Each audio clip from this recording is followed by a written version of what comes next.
I now come to the third section of the presentation. I thought that it would be interesting to explore artistic practices as they developed through various travels that artists have made. So, right from the time, you will remember that when we were discussing Amrita Shergill's work, she made a travel all over India, visiting all these very important sites where art forms had developed. So she traveled to Ajanta, she traveled to parts of Rajasthan, other parts of North India, South India also. And all of these travels had in fact greatly influenced her artistic practice.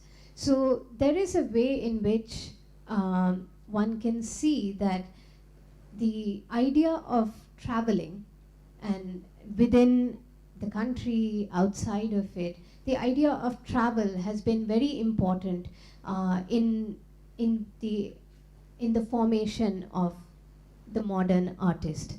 That the artist must travel outside to see places, to see other forms of practices, and to learn from these.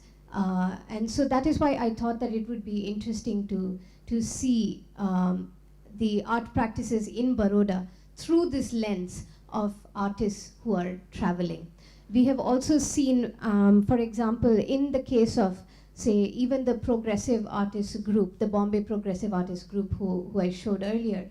I mean, those are artists who have themselves also traveled extensively. Many of them, in fact, stayed abroad. So some of them stayed in Paris, some of them elsewhere. And so all of these experiences of traveling have in fact shaped their artistic practice.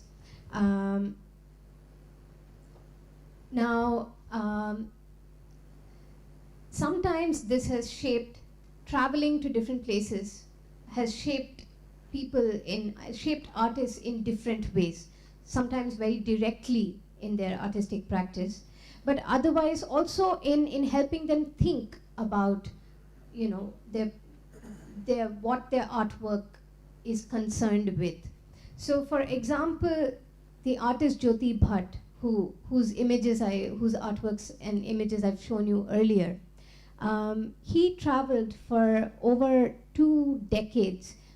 He traveled all over to various parts of central and western India, documenting and photographing and making notes in diaries. So we actually have about 20-30 years of the artist's diaries of where all they traveled, of sketches and photographs and other kinds of documentation that they made as they traveled to all of these places. And what you see here is actually just an image of one of those diary entries by Jyoti Bhatt. And very often you also found artists themselves making their own maps of where all they traveled, to sort of keep records. And just to give you a sense of how, the kind of material that one can find in these people's archives is actually boxes and boxes of just documentation of these living traditions as they traveled, across many villages, many towns, and many cities all over India. And we also find that as part of one's documentation, as part of this travel, documenting what's happening in the field is also something that many artists did take up. Documenting events that were happening in the field. Not even events sometimes, just people coming together, collectives, groups, and so, or perhaps important exhibitions and so on. So all of these came to inform the artist's own practice. And I'd like to share with all of you here this very interesting sort of anecdote about Jyoti Bhatt's travel. And Jyoti Bhatt in the 1960s received a Fulbright scholarship and went to the US. And there he came across this etching press and decided that we need to get an etching press like this in Baroda as well. But because there was no way to buy one exactly as it was, what he did was to start making very detailed drawings of the etching press with instructions for how it should be built and sort of put together. And what in fact happened as a result of this, and Jyoti Bhatt, apart from being a photographer, a painter, was also a printmaker. So he was a professor in the printmaking department in Baroda. And what happened was, in fact, that they actually set up, they actually built a printing press in Baroda after he came back. So if you go to the Faculty of Fine Arts even today, the oldest etching press that you find in Baroda was actually built as a result of Jyoti Bhatt's that experience of having traveled and made those drawings and so on. So there are also these other ways in which traveling somewhere has also meant that ideas are traveling, right? And to give you another instance of something like this, this is an image of the visual art archive at the art history department in the Faculty of Fine Arts in Baroda. And I don't think you can see them very clearly, but what you can see are boxes and boxes which consist of plates. And these are basically just very basic cardboard plates with images of artwork stuck on them. And how this entire archive was actually built, or how the idea to build this archive came up, was actually when one of the artists, who was the head of the art history department, Ratan Parimu, what he did was he happened to visit the Courtauld Institute, and he happened to notice the rich archive, that the visual art archive that students over there had access to. And so while he knew that we were not going to be able to get such high quality images and so on, what he began to do was he came back and he decided that we were going to set up this visual art archive in Baroda. And what he started doing, and all the teachers, what they started doing was to write to museum curators, to write to artists, to write to art historians, and ask them to send images, send slides, and send, even if it is bad quality images, it's still okay, just send all of these images, and we will be able to build our visual art archive out of this. So in fact, even while ordering books for the library, Ratan Parimu always ordered an extra copy or two, so that some of the images from the books could be cut up and stuck onto these plates. And that's how actually the visual art archive in the art history department was developed. And the reason I am sort of narrating all of this is because using those plates became the main tool for pedagogy in the art history department. As students over there, everybody was expected to go and select specific plates to make their presentations, as part of classroom teaching, as you can see in the background over there. So plates were, sort of pinned onto the board and sort of used, and therefore the development of this visual art archive, and of course, while the ideas for it were by Ratan Parimu, they were informed by the experiences of his travel to many of these places. The other portion that I think I would like to sort of come to now, when it comes to artist travels, is that many artists have done a series of works based on places that they traveled to. And I think that it's very interesting to see how the aesthetics of that place informs their practice.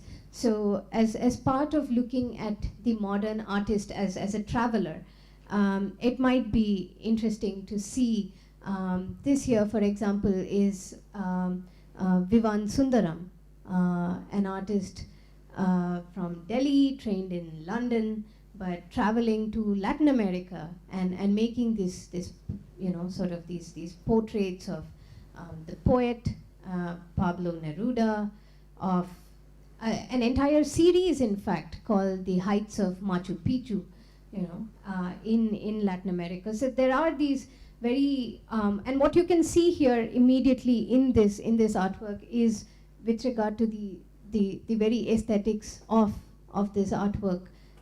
You can see a very direct influence of Latin American work in these images. Similarly, part of another image as part of that series, made in Mexico. Many of these artists, apart from, of course, traveling outside, again, as you know, also travel to various sites of art historical importance within India. So this here, for example, is actually one of, and some of them, of course, apart from merely sketching, etc., used to use them as sort of starting points to do something else. So this, for example, was actually the Elephanta Caves it's in an island near Bombay, and you can see that the artist has sort of used that basic structure of it to make a sort of commentary.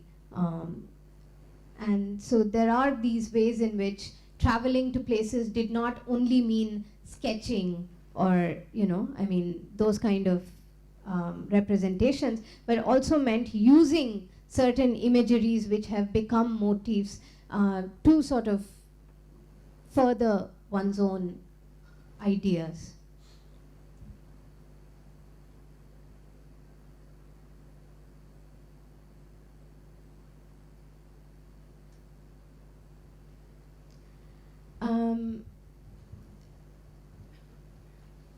I was thinking that the other aspect that might be interesting, one of the things that we have been sort of discussing is artists being influenced by various art practices, be it from the West, be it from the East, and so on. And one of the artists who that way, and it is not merely, I think, a question of being influenced. I think we need to make sure that we understand that when artists are looking at all of these diverse practices, they're also studying them very carefully. They're also developing something on their own.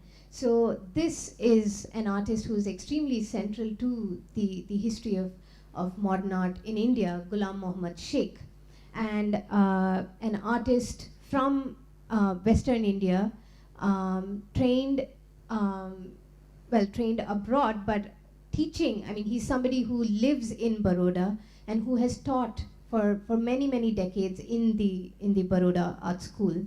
And in this artwork, in his own art practice, you can very clearly see traces. I won't call them influences, but at least traces of, you can see that there is some reference to, say, miniature painting. You can see some clear also reference, perhaps. I mean, it's not very direct, but you can also see some trace of, say, Renaissance in say the way that the perspective is built in foregrounds. So in this detail image, for example, it's much more clearer. You can see that the elements of, say, Persian or Mughal miniature painting traditions are something that that he has incorporated, especially in those figures. Also in the way that the spaces are arranged in these images, I think, is something that one is able to see.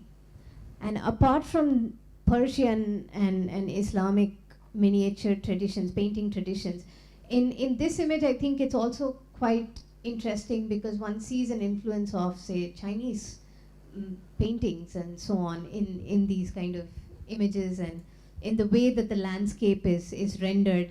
And it's not, once again, it's not a direct influence that one is saying, that these artists are taking. They're actually sort of rendering it on their own, sort of making it their own, and sort of rendering these images. Just to sort of give you a hint of some more of these images from Ghulam Sheikh's practice, and one can think of, say, 16th century, 15th century, even European painting. When one is looking at these, one can see traces of them in these artworks. And apart from those, there are in fact very deliberate motifs and images from previous artworks that Ghulam Sheikh has used. So these images that you see, for example, are actually works that he has drawn from, some of these are images that he has drawn, in fact, from earlier paintings and earlier artworks themselves, and resituated them in a sort of new context. So you would remember that in one of the earliest slides that I began with, I showed of these Pahari miniature painting traditions, so this is actually, an image of that Ghulam Sheikh has sort of reproduced or rendered over here. Similarly, you have the image to the left, actually, that taken from a very famous Mughal painting, which you can see over here. And this was a painting that was known as the Death of Inayat Khan. And you can see that the same image being rendered over here on the left. And not only that, but you also see it juxtaposed with the image of an artist, who is in the process of making that image, which you could also see in the previous image. So there is an attempt at looking back at this very historically, with a very clear historical mindset. It's not about merely copying something from the past, but about looking at this past as history in that sense. So and these are again also images of Ghulam Sheikh. And here, of course, I think one would be able to see in the rendering of the clothes, in the drapery, in the shading, in all of this, very sort of clear references to Renaissance, to figures like Piero della Francesca, whose work he was greatly inspired by. And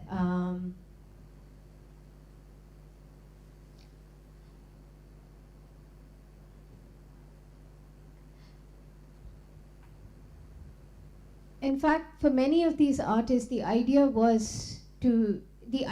also the artist as traveler, it also comes from this understanding of the artist wanting to be a cosmopolitan sort of figure, a figure who is able to be at home in the world, in a sense. And you can see, I think it might be nice to share this very interesting anecdote at this point about Ghulam Sheikh. At one point had traveled to Europe, and the travel to Europe was almost like a pilgrimage in a sense. So he went from one sort of town to another in Italy, and then to France, and the idea was to actually visit all of these cathedrals where the great Renaissance masters had made their artworks.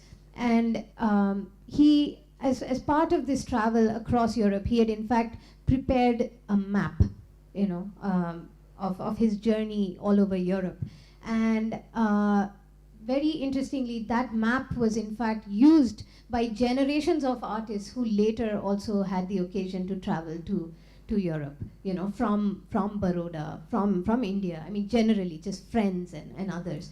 And so that it's very interesting that, one artist's travel then gets sort of that pilgrimage is then, it becomes an actual pilgrimage then for other artists also to make when they finally travel to Europe. And what's also finally maybe something that I can maybe just mention here is that that map actually no longer exists. It's in fact a missing map. So how do we represent, or how do we think of representing this idea? And I think I hope that all of you, I don't know, I think maybe Susanna will mention this later today, but on 21st we have somebody, an artist, Shilpa Gupta, who is making an installation at Asia Archive, which is looking at materials from the archive. And one of the things that she has tried to actually represent, maybe to some extent, is this missing map of Ghulam Sheikh. And I think that that is something that, you know, is maybe worthwhile to come and visit and see how this experience of this travel that one remembers, that one has maybe some records of in the form of postcards, etc. But how does an artist sort of, you know, engage with this or represent this? And I think that this is something I hope that many of you will come and see when the exhibit opens on 21st. But just to sort of come back to the point of travels and influences, and you can see in this is in fact a work that Ghulam Sheikh made out of tapestry. So this was in fact a work of tapestry, it wasn't even of painting. And you can see here that very clear reference to Piero della Francesca in these works.